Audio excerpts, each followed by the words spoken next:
Welcome. It's here already. Festival of Libraries. The Manchester City of Literature Festival of Libraries has started this week. It'll start from the 4th of June to the 5th of June 2025. So exciting. I think what year is it now? Is it the fifth year of Festival of Libraries? Um, but what I can tell you is that there's a massive um, lineup of events that we have, 135 in total. We've got various guests, including Bobby Joseph, who is comic laureate. And here at the Portico, we have got one or two events as well. Please go to the portico.org.uk, what's on, to find out what we've got in the timetable for the Festival of Libraries. But without further ado, I'm going to invite our guests for today's podcast. And today's podcast is with Malcolm Storer. He's Cheshire based, born a short distance from where Clockwork Orange novelist Anthony Burgess was raised in North Manchester. A young Malcolm moved with his family to Lymm, where after leaving school took up music in between working as a hospital porter at Trafford General Hospital, which I absolutely love. And I bet he was lovely. I bet he was a lovely, chatty fellow. So let's see if we can get him into the green room. While we're doing that, I'm going to introduce myself.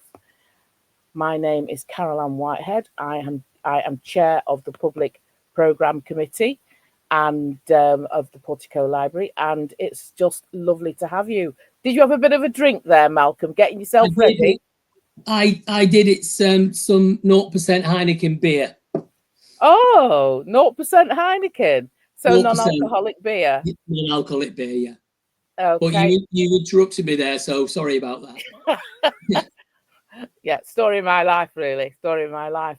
Well, welcome, Malcolm, to the Portico Podcast for the Festival of Libraries 2025. I'm calling this Storer's Story. See what I did there?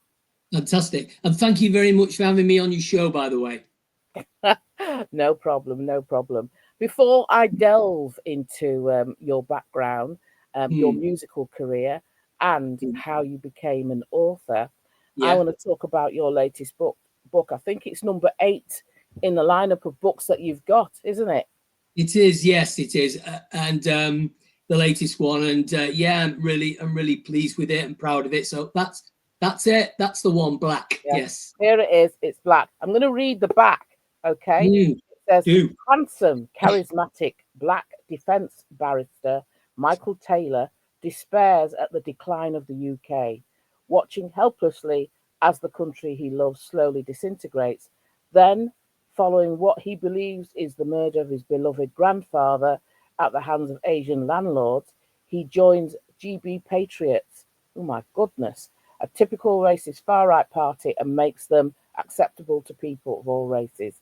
Malcolm Story's breathless 4th novel. It says 4th, but I count 8. I know, but the other that I got published by another publishing company. Right, okay. Challenges perceptions of race, class, and politics, and paints an apocalyptic portrait of Britain's future. Can I just say to listeners, this is a fictional novel.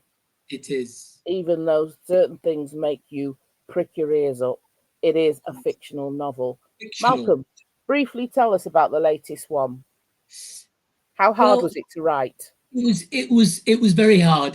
The idea was quite daunting when you consider the subject matter is people are very wary about talking about these things. But I did it from a standpoint of completely objective. I took what was happening in Britain today and I thought, what would happen if this black, charismatic, handsome, patriotic defense barrister decided to get involved in politics? And it was a story of him, his rise to power, becoming prime minister, and what happens in the country. So yes, it was. But that's my job as an author. Personally, I think to be a writer, you should push boundaries, and that's what I've tried to do. I mean, yes, history tells us that there are authors out there that have pushed boundaries, made people think. So, yes, Mm, I understand. Oh, and thank a you. little question. So, your source material, how much Mm, research did you do? I And I know it's did, fiction, but people think. yeah. I went into far right parties, researched those. I watched a lot of programs about Black people's heritage and their different opinions about society. So I did quite a lot of obviously a lot of research before I started it. Excellent. Well, I mean, and that's what people want to hear, that that you've not sort of sat in isolated between four walls and basically cooked this idea up. You have done your research, because that is key, is doing the research, isn't it? Of course, and I spoke to a lot of people, a lot of Black people about it, and so yeah, just made notes, just listened basically. Got all the opinions, and then started to write it. Mm. So curiously, it's out now. Boom, It it's is, done. it is, Caroline. It's out on Amazon, by the way.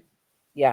So people can get it on Amazon. That'd be They really, can. really interesting. It'd be interesting to, hear people's thoughts, because obviously on Amazon they can leave a review and write comments and, Mm, whatever, mm, and that will, mm. help you work and craft towards a follow up to that book, won't it? It, Funnily enough, I've just the publishers wanted me to do a sequel, so it's called White, and it's about Michael, the main character's daughter. Don't give anything away. All right, that's it. I won't say anymore. That's But all you've got to say. that's Don't give it. Don't give anything away. I won't. Okay, so because I'm a bit Doctor Who obsessed, I'm going to take you in my TARDIS, because I have got a TARDIS in my dining room. That's not a joke. I'm going to take you in my TARDIS, and I'm going to take you back in time. Hey, that's from a '90s tune, isn't it? It's definitely. Yeah. And I'm going to take you back to when you were a hospital porter at Trafford General. Mm. Were you in a band then?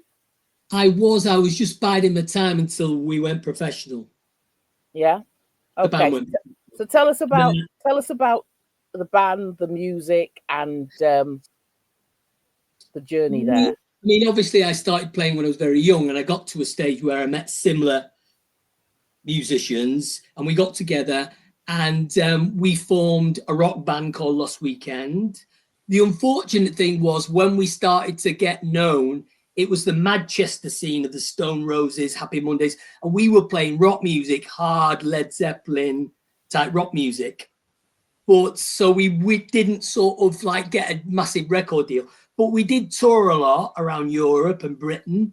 It was a lot of fun. I did it for 20 years, and yeah, we played in a lot of places. So yeah, it was fine. And then I fell out of love with music, and then you know You went can't to. fall out of love with music, I Malcolm. fell out of love with playing music. Right.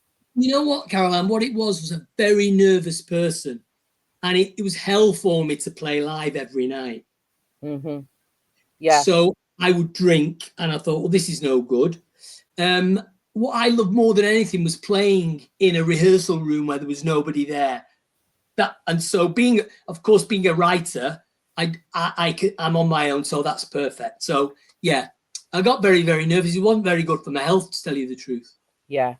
But we Yeah. had a lot of fun, a lot of fun. And that you touched on that with you're a very nervous person, and a lot of creatives need to hear this. Sometimes they feel that they're the only ones that feel like that, that they're nervous. I mean, I was trying to have a look, because I know this about you, and I've spent time in your company, and in person, face to face. And one of the things I'm thinking, hard rock, Malcolm, hard rock. I'm trying to get that in my head, but talking about the nervousness, the mental health issues, and different things like that, I think is really, really important. I think that, like let's go right to Barbara Streisand, stage fright. She's talked not that much, but she's talked about her stage fright, for example. Yes. She's an icon and a talent, and it doesn't matter. It affects everybody.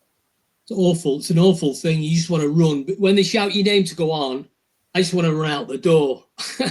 Yeah. Never did. In the end, I took beta blockers to calm me down because drink was becoming a problem. So I took beta blockers, and it took all my nerves away, and then I played. But I couldn't do that forever, So eventually, I stopped playing. Yeah, and I know that I listened to an interview with Ice Cube because I like to listen to all kinds of creatives and their journey. And I was listening to Ice Cube and the fact that he was cast in one of an iconic film. I think it's called Boys in the Hood, and he was talking to the director, and the director said, "You should start writing, as in you write the music." And the lyrics, you should start writing. And it kind of like it didn't occur to him, similar with Jamie Foxx as an actor and writing comedy and then of course writing other things as well. Did you find that an easy transition? Well, the thing is, it was my friend who said to me, well, you wrote the songs of the band. You wrote all a novel is, a book is an expanded version of an idea. A song is a compressed version of an idea. So I thought, yeah. And it was while I was in Brazil that he said, why don't you write about our adventures? Because I spent a year in Rio de Janeiro, you see, after the band. So that's what I did. I wrote an account of our time in Brazil. And is this true, or is this an urban myth that you drank in the bar with great train robber Ronnie Biggs? That is absolutely true. It was a surreal experience with him. We were warned beforehand about you must buy his beer all night, and don't say, do you miss England? Because that's what he did. Yeah. So we didn't do it. We didn't bought his beer, chatted, and so yeah, it was an experience. We didn't spend all that long with him. He had lots of people to see. If you can imagine, he's a celebrity. Well, that was like a career for him, really. It was. I mean, he did work. I think he was a painter and decorator or something. He did work, but yeah, I mean, he met British people and interviewed and got paid. But we just had a brief sort of 10-minute chat with him. So how long did you stay in Rio then? We were there for a year. Right. And could you speak Spanish? It's Portuguese actually. Portuguese. But at the end, a bit. At the time, but now it's gone. But it was at the time, it still is. It was an extremely dangerous place. How I got out of there with my life, I don't know. It's very dangerous. Shot at, almost kidnapped, robbed on several occasions. Yes, it was mad. And you a nervous person? My goodness. Yeah, I'm not nervous. I'm not nervous like when. Well, I suppose I'm nervous all the time, but yeah, it was a particularly stressful place to live, but very enjoyable, very exciting. So you return? Do you return directly to leafy Cheshire? I did, and then I decided. I wrote it's called 3 Go Mad in Rio. I didn't get anywhere with it. Then I decided to write a novel about I've always been fascinated by, local newspapers, how they make, massive things out of little things. Yeah, I wrote about my background is local newspapers and Manchester Evening News and Guardian. So I know exactly what you mean.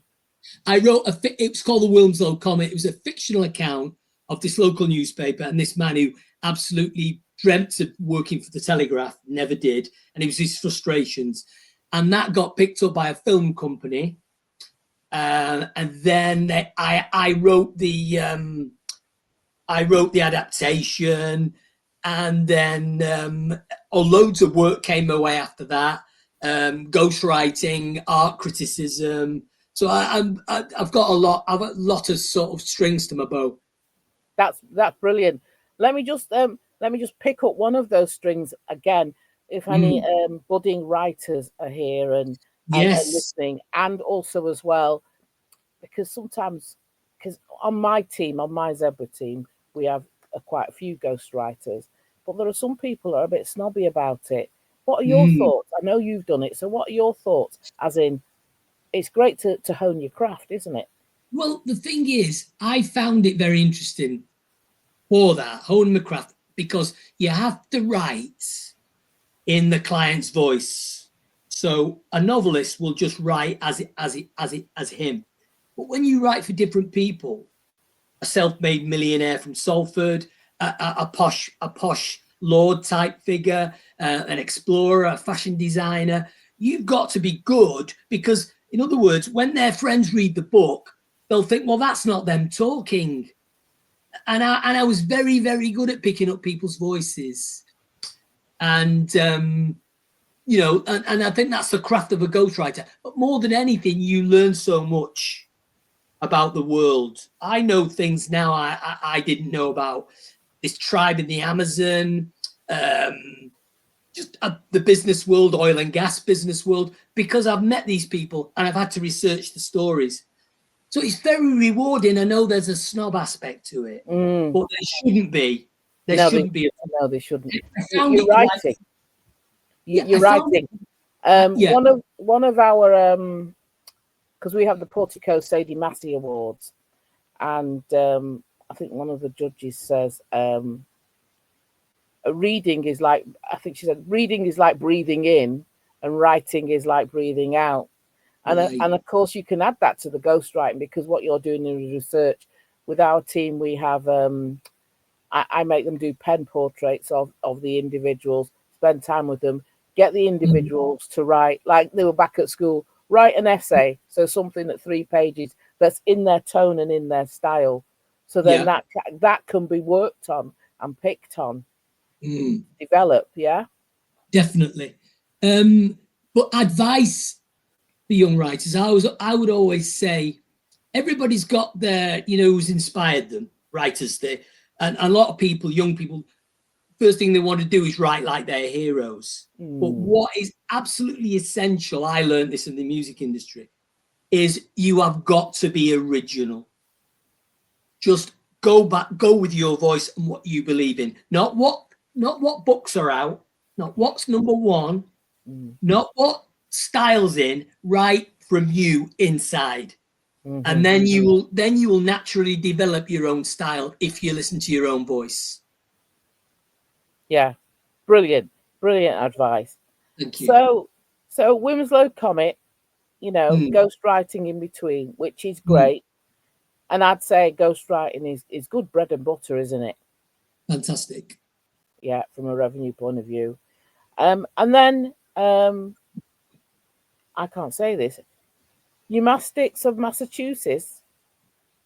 Oh, yeah, yes, there is another Malcolm Story who's a professor. That's not, because I was like, that doesn't sound like you. No, it's not. People, I hope people aren't buying that book. No, well, this is it. He's a Harvard professor. You should get your team to have a look, so that it doesn't sit in your listing. Because when I saw it, I went, that doesn't sound like Malcolm. It sits in between The Cure, and inside the Cheshire set, the rise and fall of the lottery winner. I really don't know why that's there. Yeah, so it shouldn't be there. And I thought, I'll bring it up just to double check. So The Cure. Now, fascinated about The Cure. Tell everyone a bit of snapshot about The Cure. Well, it's, oh God, now I'm really going to step on eggshells. It's why men are, the reason why men are attracted to women and why we have relationships. All about that. What is it? You know, people going about this chemistry but it really it goes into detail about why men are attracted to women. Once again, it's fictional. It's right? fictional. This is where people should get over themselves, okay? Yes, Because yes. it's fictional. The Handmaid's Tale is fictional. You know, there are a lot that's out there that people should realize that it's fictional. Well, how I got the idea, I was sitting in a bar in Milan with a friend, and she said, "Oh, my friend's going to join me in a minute, called Raffaello, lovely name, and he's just split with his girlfriend. He's very upset. Anyway, he comes in, sits down, and he's like this, oh God. And the next minute, this beautiful girl walks in, and he says, oh, I love, my girlfriend, I love her. There's no one in the world but her. And this girl walks in, and his eyes lock on her, and he follows her. So I went, and then he said to me, which was the idea of the book, if only you could take a pill, a tablet, and it stops you thinking about women. That was the light bulb moment. But yes, let's write a story about if men had a pill to stop them, especially in the summer when the short skirts and come out and everybody, men's eyes are all over the place. I've seen them in the street. They take a pill and they forget what would the world be like. So it's kind of that. And the thing is that people could argue that it could be women and women or men and men. It could be. In this particular case, it was a drug. It was a heterosexual. It says that it doesn't work on women or gay men. Right. No. I'm just all I'm saying is that that story you told about Raffaello could be it could be a man who split up with his male partner and really upset about it, and the man walks in. And then a man walks in, locks on and got, that could be the situation as well. I'm just trying to talk you into a sequel, but but also as well, is it sci-fi? Is it a sci-fi type film? Because anything to do with taking something or creating something like that, I don't think it's. I'm not really keen on sci-fi, to tell you the truth. No, I don't think it is. It's just a case of a drug is discovered in the rainforest that tribesmen take when they have got to have when they go on long hunting journeys and they miss their wives and feel sort of sexually frustrated. They take the root of this plant and it stops them thinking and concentrate on the hunts, concentrate bringing the food back. So it's Viagra in reverse. Well, I suppose you could say it's Viagra in reverse. And this man goes to the rainforest, the main character, discovers this and thinks, well, this is the answer to all men's prayers. No more heartache, no more sexual, problems. Urges is the word. And so, everybody takes this pill and everything. And that's the story of what happens when people do take it. Oh, well, anyway, I'm getting a bit. So let's move on, Malcolm. Let's move on. Right. So what comes after The Cure then? Let me think. What comes after The Tenants? No, that came after Inside the Cheshire Set. I wrote Inside the Cheshire Set. It's a ghost-written story about a lottery winner who moves to Cheshire. True story. Wins £24 million, buys a mansion, and spends 10 years sex, drugs, rock and roll. Basically, gets fleeced because he's naive. Fleeced by every gold digger in the place. Joins the Cheshire Set, and then ends up running out of money. So it's a rags to riches to rags story. Very, very sad. And if I can just mention that it's selling really well, but the exciting thing is I've just signed a deal with a French production company to make it into a TV series. So I am thrilled. Well done. Thank you very much. Cheers. Yeah, cheers. You've got your zero thingy. I've got my zebra coffee. You've got my zero. Yeah. Right. Well, that's great news. You write the books so that, you want them to sell, to be on particular lists and whatever. That's the icing on the cake when they want to actually adapt it to a film or a TV series or whatever. That's great news, isn't it? Massively, yeah. I mean, I think it's every writer's dream. The other thing is, I am a screenwriter myself.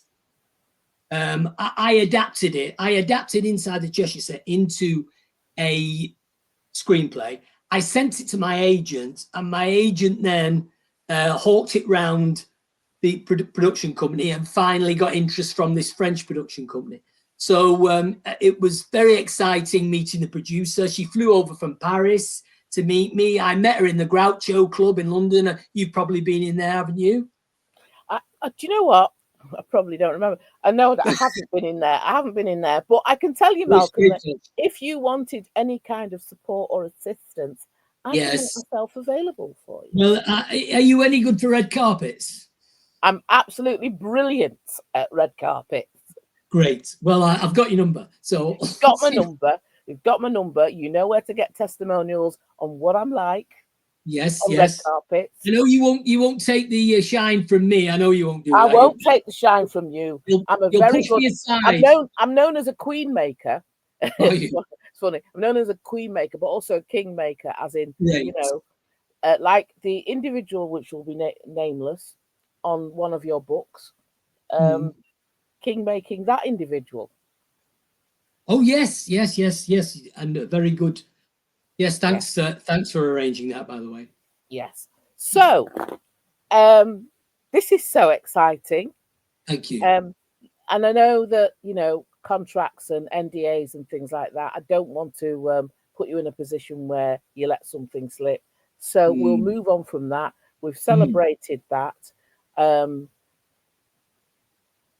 a ghostwriting point of view, there's one more thing you've not mentioned. That is another string to your bow. Can you remember what it is? Art criticism. Art criticism. Yeah, let's hear about that, Malcolm. Well, I've been obsessed with art since around 4 years old when my mother showed me this book of Rembrandt. But my art interest goes from the cave paintings to modern contemporary conceptual art. So I basically like the whole lot. And I've been interested all my life in it. I've acquired a certain amount of knowledge, and I write an art column in a local magazine. And I've gone to Milan and the Louvre to do pieces on exhibitions. I love the Louvre. It's just the thing is, it's too long to walk around in a day. You need about a month. Get your steps in, though, Malcolm. Well, you do. But so yeah, I've got quite a broad range of knowledge, and really like writing about art, and it's one of my obsessions in life. I absolutely love art. Yeah, no, and that's great. And anytime you are nipping to the art gallery like you did the other day, please do come and see me. But we've got to arrange a dinner date as well, haven't we? Of course. I'll have a coffee with you next time in there. We didn't have time, but you should come over to Wilmslow and we'll go out with Fiona or something. Or No, we'll do that. Right. Okay. So I wanted to tell you about an exhibition that we've got on now. I mean, you're an art critic, but do you like art photography? I do like, yes, I suppose. Yeah, I've done a piece on a photographer, actually. A friend of mine is the daughter of Ian Curtis, who used to be in Joy Division. He hung himself. And his daughter is quite a famous conceptual photographer. She's called Natalie Curtis. Right. And so, yes, I do like. Anyway, sorry, go on. I'm interrupting. No, that's fine. So Andrew Brooks and Ian, I want to say Ian McKellen. It's not Ian McKellen. It's Ian McKillen. We've got an exhibition that starts on the the private viewing's on the 5th, and you are invited, of June. Thank you. And it kickstarts on the 6th of June. And it's some lovely photography. And the exhibition is called The Songs the Morning Sang. Nice. And when I first saw the title that they were going to use, The Songs the Morning Sang, I thought of you. And I thought that would be a great Malcolm book. No, very poetic. It is very poetic. And let me just give you a little bit about that exhibition. So it's about streets where we live in the early hours of the morning as the world wakes up. Poet Ian McKillen and photographer Andrew Brooks have collaborated to capture the beauty and strangeness of everyday world as first light arrives. 25 photographs were taken on morning walks from Andrew's front door, capturing the streets of New Mills in Derbyshire, each paired with new poetry written in response by Ian. And I think that's absolutely delightful, and we're really honoured to have that at the Portico. So, I think you should come and see that. But I was just sharing the latest thing that we have there. But I want to say, Malcolm, have you got a little piece of nugget for young? I've said it again. I said to you I wouldn't say young. For new writers, because you can start writing at any age, can't you? You can. It's basically what I said before about we all have heroes. We're all influenced. Everybody's influenced. Nothing comes from nothing. So, but I would really strive for originality and really developing your own voice. And don't be afraid of any subject. If you feel uncomfortable, it means you're on the right track. Oh, that's excellent. So it's like you walk out in the sea, and just when your toes are touching the sand and floating up, that's the moment you should be in. Not too safe, not too dangerous. Right in that weird moment. That David Bowie. That's not mine, by the way. I heard David Bowie say that, and it just it's good for what we're just talking about. It's basically perfect. Yeah, it is. It's fantastic. It's fantastic. Well, you know what? We've come to the end of our Festival of Libraries chat. Please, everyone, go to the Manchester City of Literature website to find out the whole itinerary of Festival of Libraries. It's a great collaboration. It's an annual event across the city, the 4th to the 8th of June. This is Stora's Story with author, screenwriter, ghostwriter, art critic, Malcolm Storer. Thank you, my darling. It's been lovely having you. And thank you. Hope to see you soon. Take care. Bye-bye, Carol. Thank you again. Bye-bye. Bye-bye. Bye-bye.